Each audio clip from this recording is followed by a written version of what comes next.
G20 மாநாட்டில் நடந்த முக்கியமான சுவாரஸ்யமான நிகழ்வுகள் என்னென்ன?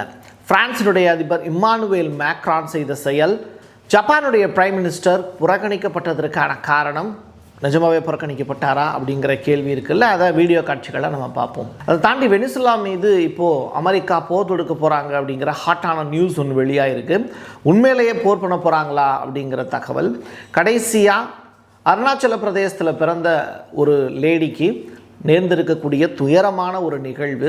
உலக அரங்கில் இந்தியாவினுடைய எல்லை அருணாச்சல பிரதேசம் சீனாவின் பக்கம் சென்று விட்டதா அப்படிங்கிற கேள்வி. மோடி மௌனத்தை கலைத்து இதற்காவது ப்ரெஸ் மீட்டில் பதில் சொல்வாரா அப்படிங்கிற தகவல்லாம் இப்போது நம்ம பேச போகிறோம். வாங்க பார்க்கலாம் உறவுகளே, இது பிரசாத் சிக்னேச்சர். உங்களுடைய தொழில் சம்பந்தமான விளம்பரங்களை நமது சேனலில் ஒளிபரப்ப உங்களுக்கான அருமையான வாய்ப்பு. Prasad signature media broadcasting private limited. நீங்க நியூஸ் ரீடரா மாறணுமா, கண்டென்ட் கிரியேட்டரா உருவாகணுமா, சேட்டலைட் சேனல்ல ரிப்போர்ட்டரா வேலை பார்க்கணுமா, டாக்குமெண்ட்ரி மேக்கிங்ல இருந்து ஜேர்னலிசம் பற்றிய முழுமையான பயிற்சி பெற உங்களுக்கான அருமையான வாய்ப்பு. எங்களை தேடி வாங்க. ஆன்லைன் மற்றும் நேரடி பயிற்சி வகுப்புகளும் சர்டிபிகேட் கோர்ஸாவே கத்துத்தரும். மீடியா துறையில் 10 ஆண்டுகளுக்கு மேல அனுபவம் உள்ளவர்கள் பயிற்சி கொடுப்பார்கள். வாய்ஸ் ஓவர் தொடங்கி வாய்ஸ்லெஸ் பீப்புளுக்காக உங்களை சிறந்த ஜேர்னலிஸ்டா உருவாக்க வேண்டியது எங்களோட பொறுப்பு. ஸ்கூல்ஸ் அண்ட் காலேஜஸ்ல ஜூனியர் ஜேர்னலிஸ்ட்ங்கிற பேர்ல ஒர்க் ஷாப்பும் கண்டக்ட் பண்ணி கொடுக்கிறோம். மோட்டிவேஷனல் ஸ்பீக்கரா கடந்த 15 ஆண்டுகளா கல்வி நிறுவனங்களுக்கு நிகழ்ச்சிகளும் நடத்தி தரோம். தொடர்புக்கு 9944790333 94493594 prasad.signature@gmail.com. அமெரிக்காவினுடைய இராணுவ செயலர் டான் ட்ரிஸ்கால் அப்படிங்கிற நபர், இவர் எங்கே போயிருக்கார் அப்படின்னா அபுதாபி போயிருக்கார்.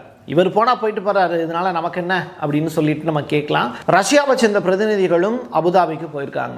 அப்படின்னா நீங்கள் பேசக்கூடிய விஷயம் உக்ரைனுக்கும் ரஷ்யாவுக்கும் இடையில நடக்கக்கூடிய அந்த சீஸ் ஃபயர் டீல் ரிலேட்டடாவா அப்படின்னு கேட்டால், ஆமாம், உக்ரைனை கழட்டி விட்டாங்க. பட் ரஷ்யாவினுடைய பிரதிநிதிகளும் அமெரிக்காவினுடைய பிரதிநிதிகளும் அபுதாபியில் உட்கார்ந்து இப்போது பேச்சுவார்த்தையில் ஈடுபட்டுக்கிட்டு இருக்காங்க. கிட்டத்தட்ட ஜெலன்ஸ்கியை காலி செய்வதற்கான எல்லா வேலைகளுமே இதில் நடக்க போகுது அப்படிங்கிறது தான் ஹாட்டான நியூஸ்.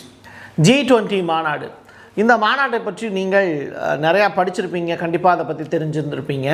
இதில் இந்தியாவுக்கும் அழைப்பு விடுக்கப்பட்டது. ஆப்பிரிக்கா அப்படிங்கிற கண்ட்ரி புறக்கணிக்கப்பட்ட ஒரு தேசமாக கருதப்பட்டு இன்றைக்கி தென்னாப்பிரிக்கா அப்படிங்கிற கண்ட்ரி அந்த G20 மாநாடை சிறப்பாக எடுத்து நடத்தியிருக்காங்க.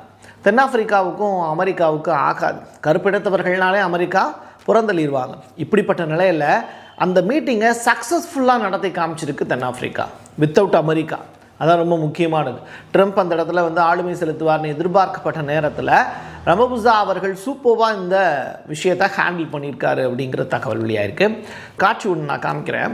பிரான்சினுடைய அதிபர் இம்மானுவேல் மேக்ரான் ரமபுசா உட்காந்துருக்கக்கூடிய இடத்துக்கு சீட்டுக்கு கீழே உட்காந்து அவர் இந்த மீட்டிங் சூப்பராக நடந்தது அப்படிங்கிற விஷயத்தை தெளிவுபடுத்தியிருப்பார். We must ensure that progress is not technological improvement. It's a work in the foundation of inclusive development, ensuring that every person. அப்போ எந்த அளவிற்கு இதுக்கு பயங்கர ஒரு மெனக்கடல் அப்படிங்கிறது இருந்திருக்குங்கிறத நீங்கள் யோசிச்சு பாருங்கள். இதற்கு அப்படியே பேரலாக ஜப்பானுடைய பிரைம் மினிஸ்டர் உலகளாவிய அளவில் இப்போ விமர்சனத்துக்கு உள்ளாக்கிட்டு இருக்கார். அப்படின்னு எப்படி அமெரிக்காவினுடைய முன்னாள் அதிபர் மற்ற நாடுகளுக்கெல்லாம் போகும்போது அவர் கிண்டலும் கேலியும் கலந்த வகையில் விமர்சிக்கப்பட்டாரோ, இப்போ ட்ரம்ப் வந்துட்டார். அதுக்கு முன்னாடி இருந்த எப்படிலாம் அசிங்கப்படுத்தப்பட்டாருங்கிறத நாடறியும். இந்த பக்கம் பேசிக்கிட்டு இருக்கும்போது அவர் அந்த பக்கம் போயிடுவார், ஜோ பைடன். ஸோ இப்படிப்பட்ட நிகழ்வுகள்லாம் அரங்கேறிச்சு. அதே மாதிரியான ஒரு பிரைம் மினிஸ்டராக இப்போ ஜப்பானுடைய பிரைம் மினிஸ்டர் இந்த டகாய்ச்சி அப்படிங்கிற நபர் இருக்காங்க, லேடி. இவங்க கிட்டத்தட்ட அமெரிக்காவுக்கு அடிமையாகவே மாறி போயிட்டாங்க. ஆனால் இவங்க G20 மாநாட்டில் கலந்துக்கிட்டாங்க. பட் இவங்களை யாருமே மதிக்கலை. நீங்கள் ஒரு லீடர் அப்படிங்கிறனா அதுக்கு ஒரு பயம் இருக்கணும், ஒரு மரியாதை இருக்கணும். பட் அந்த இடத்துல அது இல்லை அப்படிங்கிறத நீங்கள் பார்க்கக்கூடிய காட்சிகள் மூலிமா புரிஞ்சுக்கலாம். ரமபுசா மட்டும் மரியாதை கொடுக்கக்கூடிய வகையில் நின்றுட்டு இருந்தார். மற்ற எல்லாருமே இவங்களுடைய ஃபோட்டோ செஷனில் அவங்க பார்ட்டிசிபேட் பண்ண முடியாதுன்னு சொல்லிட்டு போயிட்டாங்க. ஸோ இது டகாய்ச்சிக்கு ஏற்பட்ட மிகப்பெரிய அவமானமாக அல்ல, இது ஜப்பானுக்கு ஏற்பட்ட அவமானம். ஜப்பான் அமெரிக்கா கிட்ட இருந்து ஏகப்பட்ட கடன் பத்திரங்களாக வாங்கி வச்சுருக்காங்க. ஜப்பானை தன்னுடைய கைக்குள்ளே இப்போ அமெரிக்கா பிடிச்சி வச்சுருக்காங்க அப்படிங்கிறது தான் லேட்டஸ்ட்டாக வேதனையான ஒரு செய்தி. ஜப்பான் வந்து ஒரு யானை மாதிரி. யானையுடைய பலம் வந்து என்னன்னு யானைக்கு தெரியாது, ஆனால் மற்றவங்களுக்கு தெரியும். அந்த யானையை கட்டியாளக்கூடிய சிம்மமாக இப்போது அமெரிக்கா திகழ்கிறதுனால யானை சைஸுக்கு இருக்கக்கூடிய அந்த ஜப்பானுடைய கடன் பத்திரங்கள் எல்லாத்தையுமே குப்பையில் தூக்கி போட்டு போக வேண்டியதான். அந்த கடன் பத்திரத்தை வச்சு ஒட்டுமொத்த அமெரிக்காவையுமே அடிமைப்படுத்த முடியும். ஜப்பானுக்கு அந்த திறமை இல்லை. அதான் நான் உதாரணத்துக்கு சொன்னேன், அவங்க யானை மாதிரி அப்படின்னு. தன்னுடைய பலம் அறியாதவர்கள் தான் இந்த ஜப்பானியர்கள். அமெரிக்கா ஏன் இந்த ஈவெண்ட்டில் பங்கேற்கலை, G20 மாநாட்டில் அப்படிங்கிற கொஸ்டின் நமக்குள்ளே இருக்கும். அதற்கான பதில் என்னென்னா, வெனிசுலா மீது அவங்க போருக்கு தயாராகிட்டு இருக்காங்க. மட்டும் இல்லை, ஜெலன்ஸ்கி எப்படியாவது பிடிச்சி நிப்பாட்டி இந்த 28 பாயிண்ட்ஸில் வந்து கையெழுத்து போடக்கூடிய வேலையில் தீவிரமாக இருக்காங்க. இதன் காரணமாக G20 மாநாட்டில் அவங்க பங்கேற்கலை அப்படிங்கிற தகவல் வெளியாக இருக்குது. அது மட்டும் இல்லை, இது தொடர்பாக G20 மீட்டிங்க்கும் அவங்க தகவல் கொடுத்துருக்காங்க. அடுத்ததாக அமெரிக்காவில் தான் இந்த G20 மீட்டிங் நடக்க போகுது அப்படிங்கிற தகவலும் வெளியாக இருக்குது.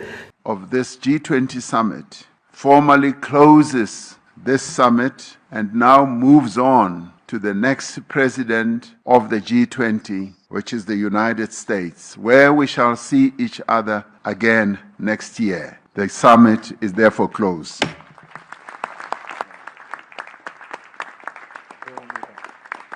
எது எப்படியாக இருந்தாலும் இந்த G20 மாநாட்டில் இந்தியாவினுடைய பிரதமருக்கு கிடைத்த அங்கீகாரம், இத்தாலியினுடைய பிரைம் மினிஸ்டர் மெலோனி அவர்கள் பங்கேற்று இந்திய பிரதமர்கிட்ட கை கொடுக்கக்கூடிய காட்சிகள் எல்லாமே இரு நாட்டு உறவு எந்த அளவுக்கு ஸ்ட்ராங்காக இருக்குது அப்படிங்கிறத நம்ம புரிஞ்சுக்கலாம். இன்னொரு புறம் என்ன அப்படின்னா, இப்போது அமெரிக்கா வெனிசுலாவோடு ஒரு பெரிய போருக்கு ரெடி ஆகிட்டுருக்கு. இது தொடர்பாக மதுரா அவர்கள் போதை கடத்தல் அப்படிங்கிற ஒரு வார்த்தையை வைத்து எங்கள் நாட்டின் மீது போர் தொடுக்கிறார்கள். ஆனால் அந்த வார்த்தையை மாற்ற சொல்லுங்கள். கனிமங்கள் அதிகமாக இருக்கிறதுனால ஈரானில் எப்படி போர் நடத்துகிறாங்களோ அதே மாதிரி எங்கள் நாட்டின் மீதும் இப்போது வன்முறையை கட்டவிழ்த்து விடுகிறார்கள் இந்த அமெரிக்கர்கள் அப்படிங்கிற ஸ்டேட்மெண்ட்டு. அது மட்டும் இல்லாமல் அவர் சொல்லியிருக்கக்கூடியது, வியட்நாமில் இருக்கக்கூடிய விவசாயிகள் மாதிரி நாங்கள் போரிட்டு காட்டுவோம், அதில் ஜெயிச்சு காட்டுவோம், அமெரிக்காவை புறமுதுகிட்டு ஓட செல்வோம் அப்படிங்கிற ஸ்டேட்மெண்ட்டையும் பதிவு செஞ்சிருக்காரு. ரூஸ்வெல்ட் ரோடு அந்த இடத்துல வந்து கடற்படை தளத்தை வச்சு அமெரிக்காவுக்கு எதிராக ஒரு பெரிய வார் ஒன்று கிரியேட் பண்ணுறதுக்கு மதுரா அவர்கள் ட்ரை பண்ணுறாருங்கிற தகவல் வெளியாக இருக்குது. பட் அமெரிக்கா வெனிசுலா மீது கை வச்சாங்க அப்படின்னா நிச்சயமாக ரஷ்யா வந்து அமெரிக்காவுக்கு எதிராக போர் தொடுக்கும். நீ எப்படி ஜெலன்ஸ்கிங்கிற நபரை கைக்குள்ளே போட்டுக்கிட்டு உக்ரைனை வச்சு ரஷ்யாவுக்கு ஆட்டம் காட்டினாங்களோ அதே மாதிரி வெனிசுலாவை அமெரிக்கா அட்டாக் பண்ணாங்க அப்படின்னா ரஷ்யா வெனிசுலாவுக்கு ஆதரவாக அமெரிக்காவுக்கு எதிராக போரிடும் அப்படிங்கிறதுல மாற்று கருத்து இருக்க முடியாது. பிரேமா அப்படின்னு சொல்லிட்டு ஒரு லேடி, இவங்க எங்கே இருக்காங்க அப்படின்னா, இப்போ அவங்க இங்கிலாண்டில் இருந்து சீனா வழியாக அவங்க ஜப்பானுக்கு போகிறதா பிளான். இவங்க ஏன் வந்து இங்கிலாந்துக்கு போனாங்க அப்படின்னு கொஸ்டின் நம்ம ரைஸ் பண்ண முடியாது. பட் இவங்க எங்கே பிறந்திருக்காங்க அப்படின்னா, அருணாச்சல பிரதேசம் இந்தியாவினுடைய ஒரு பகுதியாக இருக்கக்கூடிய வடகிழக்கு மாநிலம். அப்போது அந்த இடத்துல பிறந்து அதற்கு பிறகு வந்து இங்கிலாண்டில் போய் குடியேறி இருக்காங்க. அதற்கு பிறகு வந்து பார்த்திங்கன்னா 18 மணி நேரம் ட்ராவல் பண்ணி இங்கிலாண்டில் இருந்து ஜப்பானுக்கு ஒரு வேலையாக போகிறாங்க. அப்போ இடையில வந்து சீனா இருக்குது. சீனாவில் ஒரு கொஞ்சம் நேரம் வந்து உட்காந்துருந்துட்டு தான் நீங்கள் அடுத்த ஃப்ளைட்டை பிடிச்சி தான் போக முடியும். நீங்கள் ஒரு நாட்டிலேருந்து இன்னொரு நாட்டுக்கு போகிறதுங்கிறது ஒரே ஃப்ளைட்டில் போகக்கூடிய சுச்சுவேஷன் இருக்காது. ஸோ இன்னொரு ஃப்ளைட்டு மாற வேண்டியது இருக்கும், 2-3 ஃப்ளைட்டு பிடிச்சி தான் போக வேண்டியது இருக்கும். ஸோ அப்படிப்பட்ட ஒரு சுச்சுவேஷன் இங்கிலாந்துக்கும் ஜப்பானுக்கும் இடையில வந்து பார்த்திங்கன்னா சைனா அப்படிங்கிற கண்ட்ரியில் லேண்ட் ஆகிட்டு தான் போகணும், ரைட்டா? அப்போது 18 மணி நேரம் இந்த லேடியை அந்த இடத்துல உட்கார வச்சுருக்காங்க. மற்றவங்களுக்கு அதே கண்டிஷன் தானே அப்படின்னு கேட்டால் கிடையாது. இவங்களுடைய பாஸ்போர்ட்டை மட்டும் முடக்கி வச்சுருக்காங்க சீனா அரசு. காரணம் என்ன அப்படின்னா, நீங்கள் வந்து இல்லீகலாக வந்து பாஸ்போர்ட் வச்சுருக்கீங்க. நீங்கள் அருணாச்சல பிரதேசத்தில் பிறந்திருக்கீங்கன்னா உங்ககிட்ட இருக்க வேண்டியது சீன பாஸ்போர்ட்டு தானே, நீங்கள் எப்படி இந்தியன் பாஸ்போர்ட்டை வச்சு ட்ராவல் பண்ணலாம் அப்படின்னு சீன அதிகாரிகள் கேட்ட உடனே ஃபஸ்ட்டு இவங்க சிரித்து பார்த்துருக்காங்க. அதற்கு பிறகு இவங்க சீரியஸாக தான் கேட்குறாங்க அப்படின்னு சொன்ன உடனே அவங்க அதுக்கு பதில் தெரியாமல் விழிச்சிருக்காங்க. இந்தியன் எம்பசியை தொடர்பு கொண்டிருக்காங்க. இந்தியன் எம்பசியும் சீனா எம்பசியும் ஃபைட் நடந்திருக்கு. ஏன்னா 2 நாட்டுக்கு இடையில் வந்து நான் தான் கிடச்சினா அப்படிங்கிற அளவுக்கு பிரேமா ரொம்ப பெரிய அளவில் சஃபர் ஆகி வீடியோலாம் வெளியிட்டிருக்காங்க. I am an Indian citizen residing in UK from London Gatwick to Japan via a transit in Shanghai. Passed the e-gates onto my next flight to Osaka in Japan. Officials from the Chinese immigration came over and basically said, look, India, took my name and something and took me out. And then she went on to say, Arunachal, not India, China, your visa not acceptable. Basically, passport is invalid. And they said, you should apply, and started mocking and laughing and saying things like, you should apply for Chinese passport. You're Chinese, you're not Indian. Basically sending me from one desk to the other. So ultimately, it took about 18 hours for me to get out of Shanghai. ஒரு இந்தியாவினுடைய ஒரு பகுதியை தன்னுடைய நாட்டினுடைய ஒரு பகுதியாக சீனா வந்து அப்பப்போ வந்து மேப்பை மாற்றிக்கிட்டே இருப்பாங்க. அது மாதிரி அருணாச்சலம்னே பேர் இருக்குது. அருணாச்சலங்கிற வார்த்தையே தமிழ் வார்த்தை தான். ரைட்டாக நம்ம அருணாச்சல லிங்கேஸ்வரன் சொல்லுவாங்க அண்ணாமலையாரை, அந்த அளவிற்கு வந்து இங்கே ஒரு அருணாச்சலம்ங்கிற பேரே வந்து பார்த்திங்கன்னா நமக்கு தமிழ்நாட்டில் ஒரு பேர் இருக்குது, ஒரு இறைவனுடைய பேர் இருக்குது. அந்த அளவிற்கு அருணாச்சல பிரதேசம் அப்படிங்கிறது இந்தியாவினுடைய ஒரு பகுதிங்கிறதுக்கு வேறு ஏகப்பட்ட உதாரணங்கள் எடுத்து காட்டலாம். பட் சீனா என்ன பண்ணுறாங்க, 22,000 கிலோமீட்டர் 14 நாடுகளோட அந்த கடற்கரை பகுதியை மட்டும் பங்கிட்டு கொள்கிறாங்க. இதனால் ஒவ்வொரு நாட்டினுடைய ஏரியாக்களையும் அவங்க தன்வசப்படுத்துகிற மாதிரி அவங்க மேப்பில் வந்து பார்த்திங்கன்னா மாடிஃபை பண்ணிக்கிட்டே இருப்பாங்க. குறிப்பாக வந்து மியான்மர், இலங்கை, மாலத்தீவு, பாகிஸ்தான் வரைக்குமே அவங்களுடைய கடல் எல்லையை பங்கிட்டு கொள்ளக்கூடிய காட்சிகள் அரங்கேறும். அந்த வகையில் நம்முடைய அருணாச்சல பிரதேசத்தில் வீடுகள்லாம் கட்டியிருக்காங்க சீனா. கிட்டத்தட்ட 100க்கும் மேற்பட்டோருக்கு வீடுகள் கட்டி கொடுத்து அந்த இடத்துல சீனர்களை குடியேற்றக்கூடிய நிகழ்வுகளும் அரங்கேறி இருக்குது. இதற்காக சீனாவுக்கும் இந்தியாவுக்கும் இடையில் போர்லாம் நடந்திருக்கு.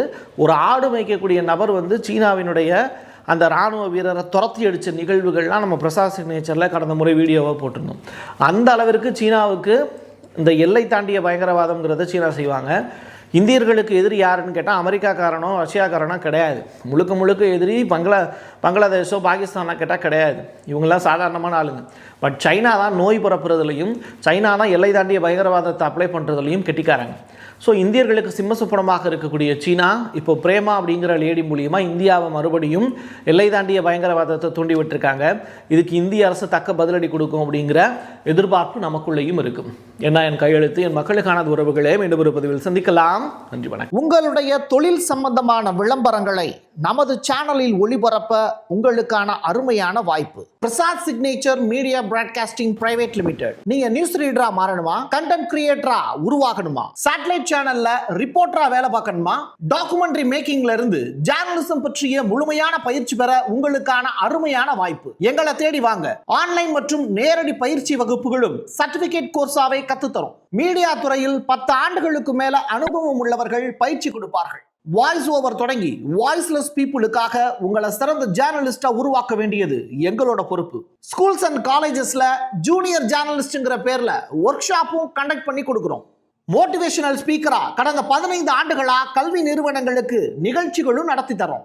தொடர்புக்கு 9944790333 94493594 prasad signature@gmail.com.